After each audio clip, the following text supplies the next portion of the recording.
Comment le projet a débuté? C'est suite à une petite rencontre que j'ai eue avec Alexis Légère, des Racines Légères, qui était venu me voir dans l'école pour proposer un petit projet avec des élèves. Puis il a dit, Chantal, moi, je serais prête à aider les classes à aller plus loin avec ça, dans l'apprentissage des élèves avec l'agriculture. Puis là, j'ai dit, Alexis, nous, on sait que c'est ton métier, mais t'es pas rémunéré. Ben, il dit, on fait un échange, on peut te faire un échange de services. Je dis, OK, de quelle façon? Fait que là, il offre la formation aux élèves, maternelle à 8e année. Il offre non seulement la présentation d'informations, de connaissances, mais fait vivre les expériences avec les élèves. Il offre aussi à la cafétéria des légumes, des carottes, des oignons de sa récolte gratuitement. Puis en échange, nous, on est près d'un terrain qui peut gérer comme qu'il veut, puis il y a la serre aussi. Mon entreprise a toujours eu cet aspect-là, que je voulais que ça faisait du bien à ma communauté, puis à l'environnement, c'est-à-dire que ça cliquait tout de suite. Ouais, un autre aspect que j'aimais avec ce projet, c'est que c'était mon école primaire. J'ai été à l'école ici et c'était important d'avoir un impact dans ma communauté. Une des raisons pourquoi je voulais que les jeunes soient impliqués comme dans tout ça, il y a clairement un manque d'éducation relié à notre alimentation et d'où notre nourriture vient. C'est-à-dire que la majorité des jeunes que je vois et qui viennent dans le champ avec moi, c'est la première fois qu'ils voient des légumes sortir de la terre. Fait que moi, mon rêve était que la serre est une salle de classe. C'est ça que je veux. Parce qu'on ouvre nos horizons, on est dans les écoles réimaginées, c'est en plein un bon temps qu'Alexis est arrivé pour me proposer son projet.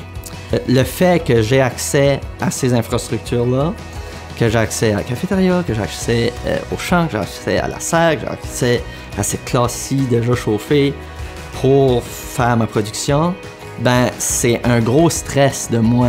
J'essaie vraiment de les inclure le plus possible. Et je dirais qu'ils ont pas mal vu tout ce qui est nécessaire pour faire pousser un légume. C'est-à-dire qu'ils ont démarré à la graine avec moi. Pas que vous voyez en arrière, mais tous mes semis, la plupart ont été démarrés par les jeunes de l'école. C'est-à-dire qu'ils ont démarré à la graine, transplanté les légumes au champ. La récolte aussi, on a récolté les carottes à l'automne.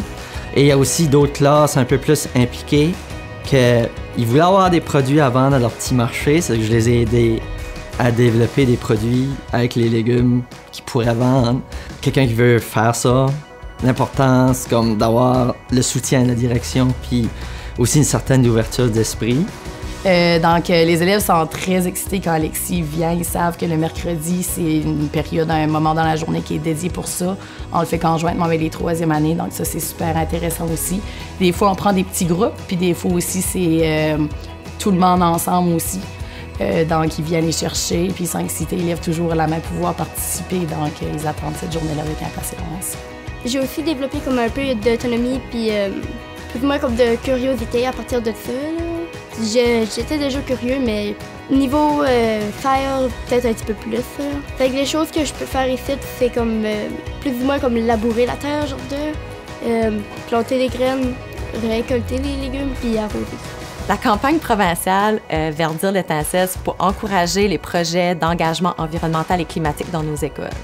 Puis les jardins scolaires, c'est une bonne façon de développer chez nos élèves des compétences, par exemple, d'autonomie alimentaire.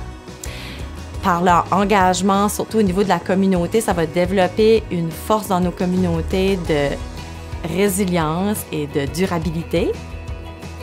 Chez Place aux compétences, on appuie des projets qui sont en lien avec les visées du ministère de l'Éducation et du Développement de la petite enfance, ainsi que les priorités des 3 districts scolaires francophones. Des projets comme ceux-là, c'est vraiment des beaux exemples de projets que les élèves sont impliqués puis engagés comme initiateurs, réalisateurs et gestionnaires de leurs projets. Donc, ils sont vraiment là du début à la fin, de la planification à la réalisation.